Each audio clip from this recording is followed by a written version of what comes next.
Hey, what's up guys, it's T-Bone here and welcome back to another episode of playing Legendary Game of Heroes.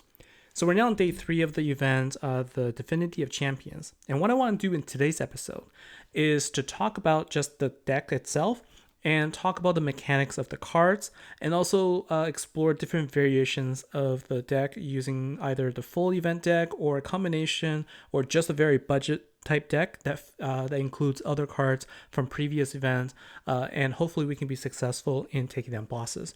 So the very first one I'm going to show is a deck that is a little bit more than what you would typically get, and that it does feature 2 of the master cards and 1 raw, 1 ultra rare, and a support card. So let's talk about this deck here, and we can talk about mechanics. And then in terms of the relics, I have 3 off affinity relics, 1 event relic, and the raid staff as well. So let's go into to a battle with this team against a solo boss. We'll go and take on the twin dragons with this deck.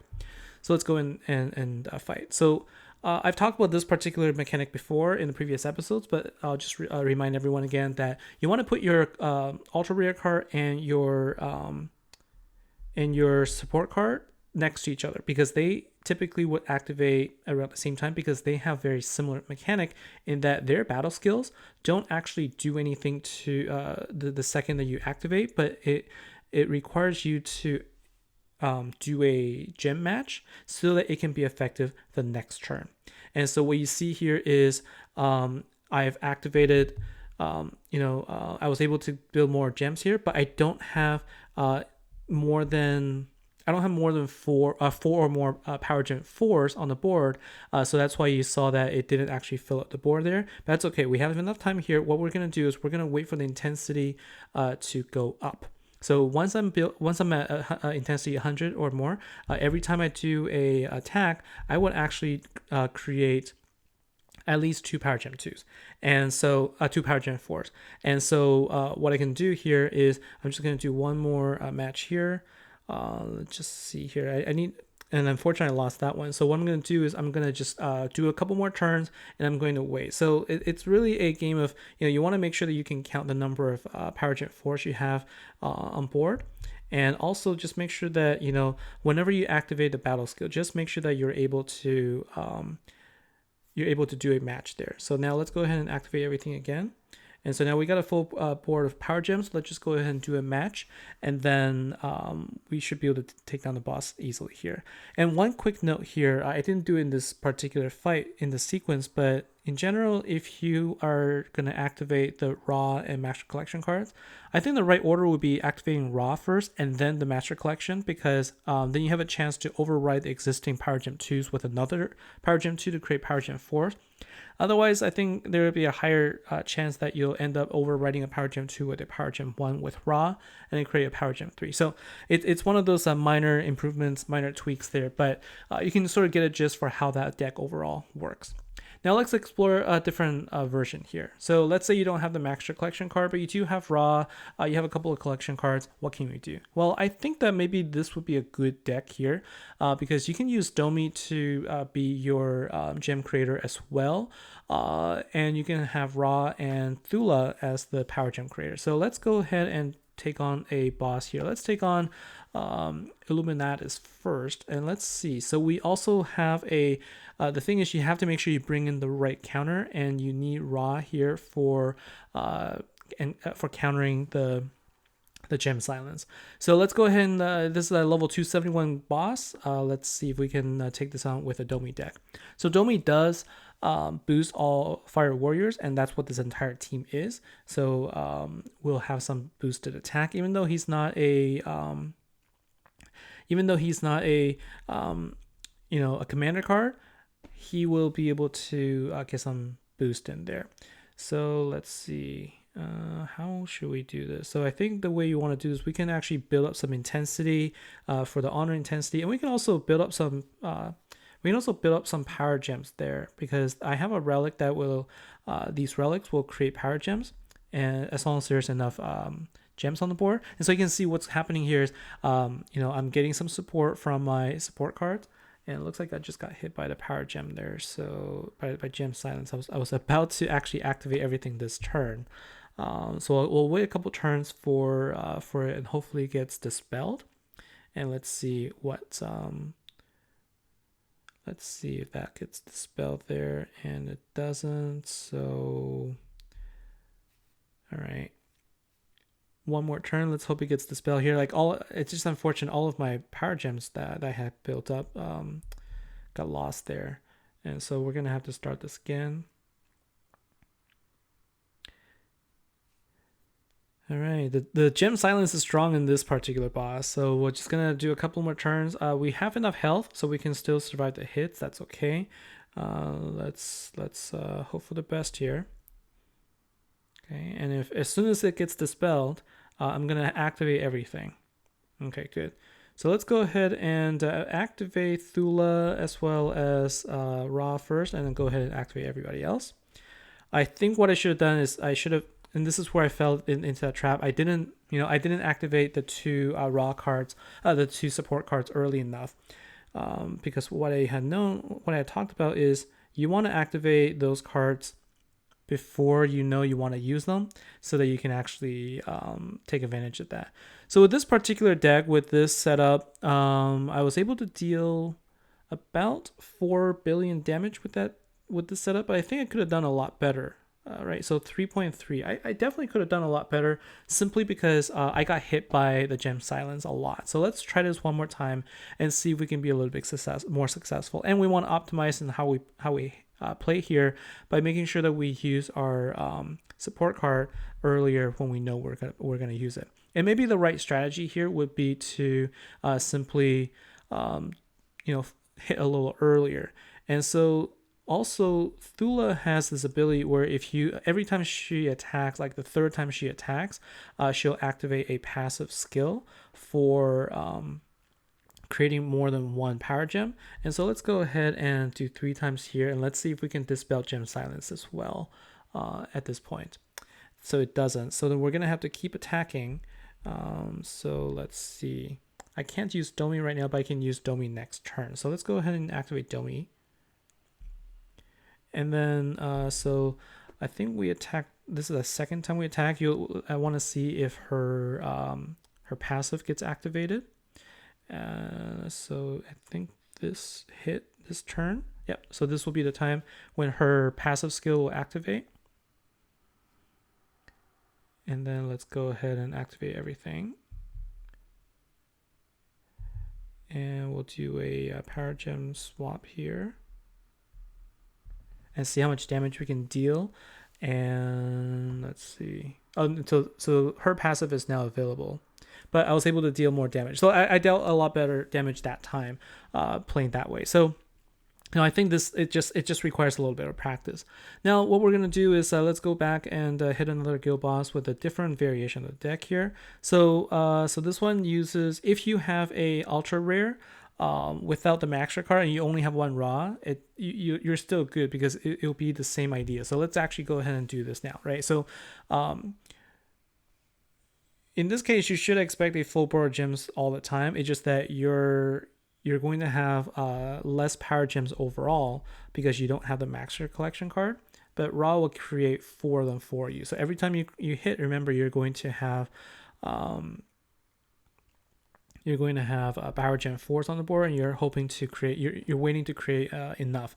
And so building up intensity is going to be important here. So right now we're building up 20 intensity every time, and so let's go ahead and do attacks here. So with this setup with Ra, you need to have 5 power gem 4. So if possible, try to save them, try not to lose them too much. And we're gonna go up to at least 200 intensity for this, so that it can create up to 3. I lost that one as well. So if it's gonna create 3, that's not quite okay. So it will be enough here. So I'm gonna go ahead and activate all of these skills now. And then I'm going to do a match. I'm going to create 3 power gem 4s, and now I can activate Ra, and then do a swap here, and let's see how much overall damage we can do. And depending on that amount, we might actually be able to go ahead and take on a solo boss as well. So this one is 11, about 12 or so billion, and so I think this would be a viable deck to go against a solo boss. If it doesn't one shot, it'll at least come close. So we talked about that one, and I had another version that uses a creature, but it's pretty much the same. I think that the version that uses Domi is actually going to be better here. It's just that with this deck, you can use a creature and you can try and do a nuke damage. But what I want to show here is, well, let's say you have an even better deck. Well, what happens if you don't want to use the support card at all? Well, this deck here is one that uses 2 Master Collection cards and 2 Raw. Doesn't actually have any space for the support card. You just have the ultra rare, and I put it in the middle so that I can sort of balance the cards out. And also, I'm going to go from right to left in terms of my activation. Now, if you have this kind of setup, your problem is going to be gem creation to continue to activate, your ultra rare's ability to build power gems.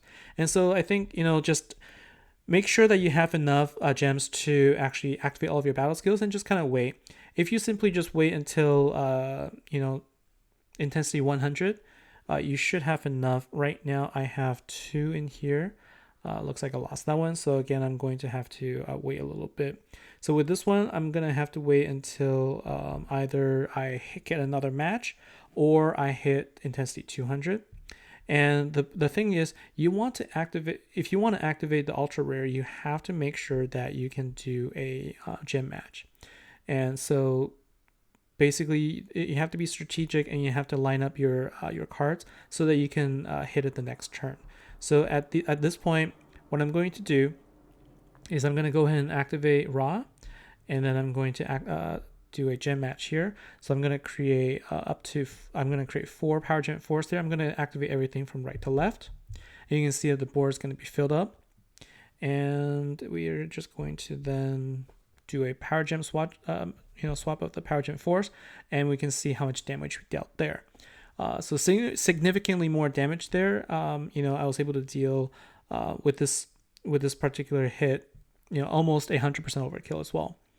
And so, if you get the hang of the cards and sort of when to activate everything, it becomes a lot easier to. And I think this deck is really viable for for a while in taking on really strong bosses. And so I guess what I can do, I have some time. Let's talk about using this then. Let's see what happens if we try doing a nuke damage. Can we take on the guild boss there? So let's make sure first that we have the counter. So we do, no, this one, do I have counter? So with this one, we don't have counters. And so I need to make sure we bring this one in. So let's say you don't have Raw. Then I think what we need to do is we need to go ahead and bring in a warden. That will actually warden, I'm gonna go ahead and change this to set warden. And so it doesn't have to be level 6, although I think that having a level 6 would guarantee that you will not get hit by it. So let's go ahead and bring this in. So now that I have less health, here, so I can take less hits, but then that's where revive will come in handy. So I actually have more creature relic here because I want to power up Rari with the skill. And so you can see here I can take less hits here. It's more significant each time I get hit by the boss.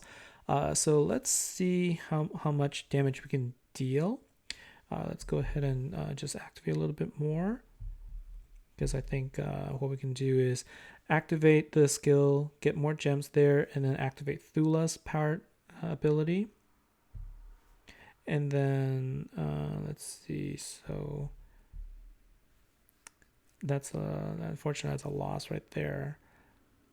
Okay, and see, what I'm gonna do is I'm just going to let myself I'm going to revive once. I may actually just deal, so that's 36 million, so that's not quite enough there.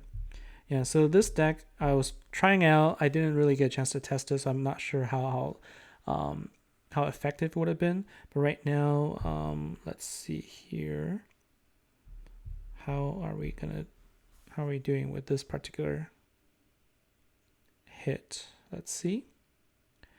So 100 or so million. Yeah, as I imagine, it's not quite as strong as it could be. And unfortunately, I lost my. I'm also going to lose my boost for Barari there. So let's see. Yeah, 54 billion million. So this one is not, unfortunately, not a viable option. I was hoping it would be, but it looks like it just doesn't have enough oomph to it. And so I think if you're so don't use this deck. So this is an example where it didn't work, fail, that's okay. So hopefully the other ideas, the other decks that I did showcase is going to be helpful for you.